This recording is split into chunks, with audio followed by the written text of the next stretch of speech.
Jordan Peterson, welcome to Australia. Now tell me, what are your impressions of the country post-pandemic? Well, it's open again, so that's nice. I like coming here. I'm very gratified that I've been received positively. I had a huge crowd in Brisbane, 10,000 people, and there's a bigger show coming up in Sydney. I think there's 13,000 there. So those are the biggest audiences that have attended my shows, single shows. And so that's very interesting to see. Nothing really on the protest front.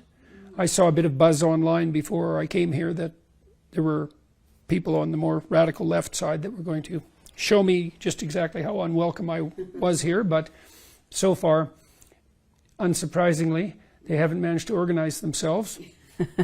Right. So the last time I was here too, it's a very impressive country. And today I'm here in Canberra speaking with parliamentarians, and that was quite surprising to me that I was invited and that there were a large number of people in attendance. That's a surprising and I would say at least somewhat courageous act. It's not clear to me at all that would happen in Canada, for example. And do you find conservative politicians, including ours, crying out for some direction in how to communicate the message and how to stop apologising and absolutely. actually... Yeah, well, conservatives are pretty good at implementing. That's their strength, even on the temperamental side. But on the vision front, they're not that good. And that's partly what even makes them conservative, because if you're a conservative, you don't need a vision in some sense, because what you tend to do is walk the tried and true path. And in some sense, that's a replacement for a vision, or it's a traditional vision. And the disadvantage you have, I would say, on that front is that when people push you in relationship to your traditional vision, you may not be able to articulate it well. So someone might object to someone who's conservative. It's like, well, defend marriage. It's like, well, people think, well, I thought we already agreed on that. I don't know how to defend that. It's an institution that's been around for all intents and purposes forever. It's part of the general consensus of value. Even to articulate it to that degree is rare. And so conservatives are often taken aback, especially when those questions are also accompanied by a moral accusation. Like, well, you know, it's nothing but a patriarchal institution. And it's also easy to make conservatives feel guilty because they're conscientious. And so if you tell a conservative, you're not doing your duty, they think, oh, well, I'm not. I'm trying to do my duty. But is that a losing strategy? Is that why the left's march through the institutions has been so successful? Because conservatives haven't had that boldness and belief in their value system? Well, I think it's also because the challenge is actually quite realistically corrosive. So we could start with the observation that all human social institutions, whether they're micro, marriage say, or macro, political or economic, are corrupted by the corruption of power. So when someone drives the assault against an institution forward on the basis of the claim that it's nothing but power, it's difficult to differentiate that because you're guilt prone as a conservative, you'll think, well, yeah, these institutions are corrupted by power to some degree. Well, then that's the rub. It's like, well, yeah, to some degree. To say that our institutions are corrupted by the temptation of power is a very different claim than that those institutions are founded on nothing but the will to power. And that's the fundamental radical, what would you say, leftist claim. And that's not an easy claim to defend against. Because I might say, like I could confront you with this, I could say, well, what's the opposite of the will to power? And you think, well, I don't know. So, well, that's a problem. And it is a problem. It's a very difficult technical problem. I think, by the way, just for the sake of continuing the argument, that it's the spirit of voluntary play that's the antithesis of the spirit of power. And I think that functional human relationships that are self-sustaining and productive and generous, reciprocal, are when they're optimized based on the spirit of play. And that's the opposite of the spirit of tyranny as well. But it took me like 30 years to be able to figure out how to articulate that.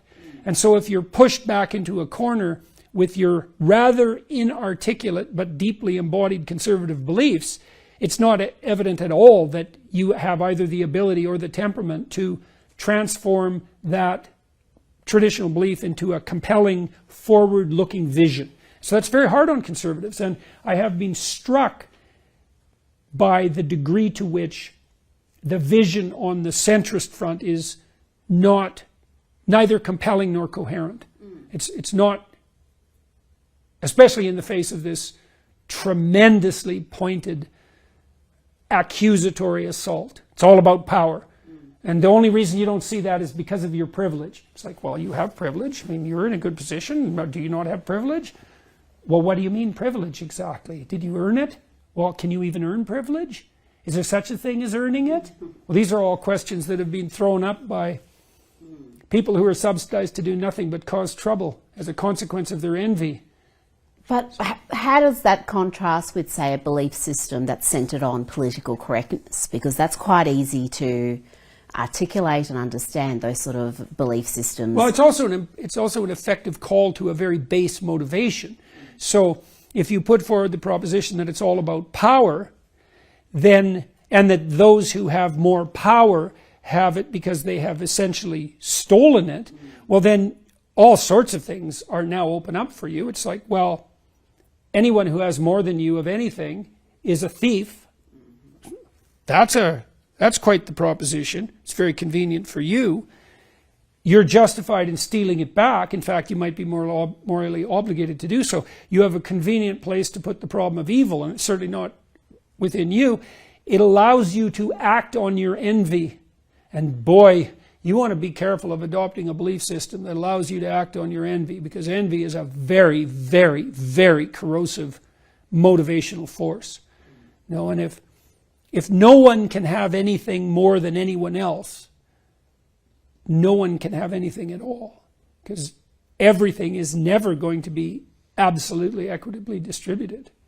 And yet, so much of what we see now is trying to manufacture equity. It's not about equality, it's about having equitable outcomes. And that seems to be something that's illogical, but yet it's an ideal that's held up. It's attractive too, in some sense, right? Because if you're, and it's attractive in an instinctive way, in some sense. If you're walking down the street and you see someone who's homeless, it's going to produce a stirring of conscience, right? At least you feel, well, that's unfortunate. You might think there, but for the grace of God. You're going to think, wouldn't it be better if society was constituted so that such things did not occur? You might think that person has been victimized and oppressed, and it certainly might be the case in their particular case. And so that sets you up with a moral conundrum. And if you're given an easy explanation for that also appeals to your base motives, then you're very likely to jump at it, and maybe even to apply it to yourself. And so it's easy to make that viewpoint attractive, and it takes education to make that viewpoint not attractive.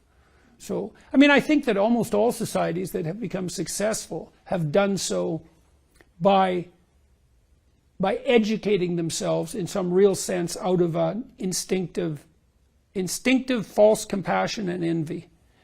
And because those are there at hand, they always have to be, what would you say? They always have to be pushed back against. They always have to be differentiated.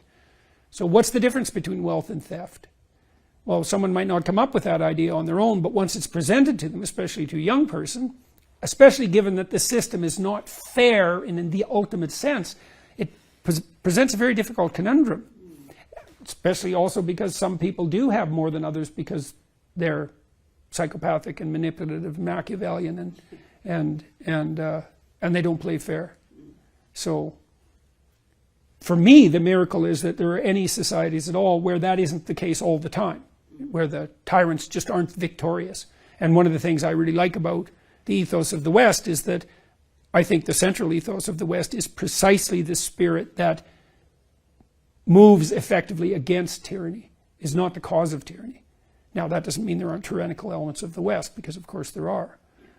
But what I'm very afraid of on the radical front is that, to the degree that the radicals even want what they want, they're pursuing it in a manner that's so counterproductive that if they were victorious, it would destroy the very thing they purport to support. Oh, absolutely.